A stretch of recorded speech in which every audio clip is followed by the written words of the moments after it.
Hajime no Ippo Season 4. It's been a long time since I said these words. We have all been longing for a legendary 4th season. It's been like 12 years since the 3rd season finished. I made 1 or 2 videos on the potential Season 4. And let me tell you this right from the start. I believe it's entirely possible we get a Season 4. Not this year, not next year, but it will happen. Once the story has a more solid and foreseeable timeline, studios will start showing interest in this masterpiece. And in this video, I'll show you why exactly there's no doubt in my mind. No, my heart. We'll look at the most insane fights that make a Season 4 of Hajime no Ippo impossible to deny. There's no way anyone can overlook those. Let's dive into it.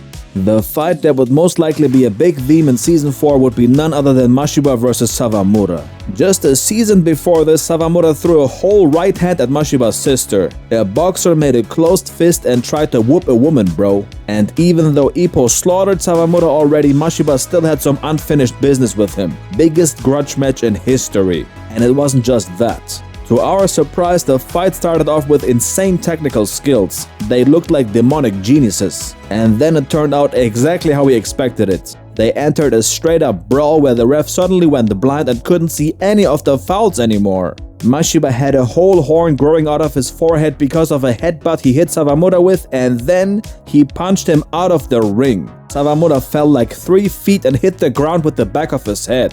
That's a fight that would give the sports genre the spice it needs. Let's move on. Takamura slipping on some dog shit during his road work, throwing all of it on Itagaki and Ippo, and then choking Wanpo can't be left out either. Then he jumped in the river and said, "You better not tell anybody about this." The wild fight against Scratch Jay has to be in there as well. I think you would agree.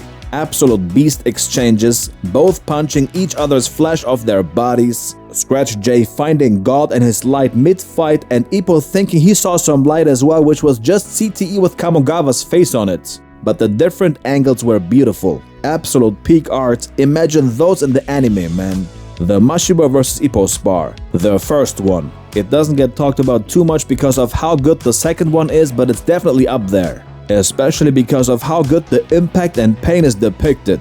This was back when characters would lose part of their organs and skulls from a punch. We don't see that these days, but I would love to have that in the anime as well, to be honest. You can just feel the strength of the impact when Mashiba slashes through Ippo's spine. His entire shirt is ripping apart. Look at his head dissolving like a cheap plastic bag. And Ippo just guarding this barrage of flicker jabs like a train made of titanium. I got a cut in my finger when I touched the panel. The kinetic and physical intensity is just radiating through the screen.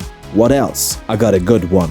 Ippo vs Malcolm Ghetto, the Filipino Houdini, the businessman of Manila, the sizzling Sizzig hustler. Without context, look at this panel. What manga is this, bro? He looks like a skeleton. This is Malcolm Ghetto from Ippo's point of view after Ippo fell to the ground and hit his head.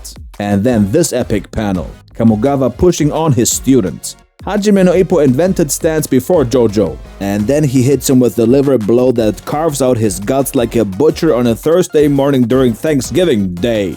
Heartbreak shot which froze Malcolm's heart in time. And what follows next is one of the most iconic panels ever. Ippo crushes Malcolm's skull with his right hand like a 1,000-pound boulder falling off the Grand Canyon. Give me a 4th season now. I need to see Malcolm's head explode with 30 frames per second. Ah! What the hell happened to my face and my eye? He's going through a whole crash out because he felt like his head just exploded.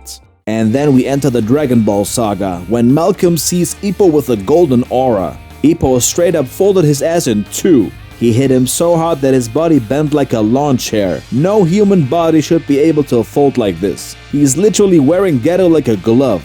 This is what experts call a Gomu Gomu no backshot. Look at Ghetto squirming in pain. I know Ippo was a freak, but this takes it too far. Maybe we should forget Season 4. Anyway, the last fight I would put into Season 4 is Randy Boy Jr. aka Adobo Pretty Boy vs Miyata. Funnily enough, Randy is also a Filipino, just like Ghetto. It's the Southeast Asian arc for a reason.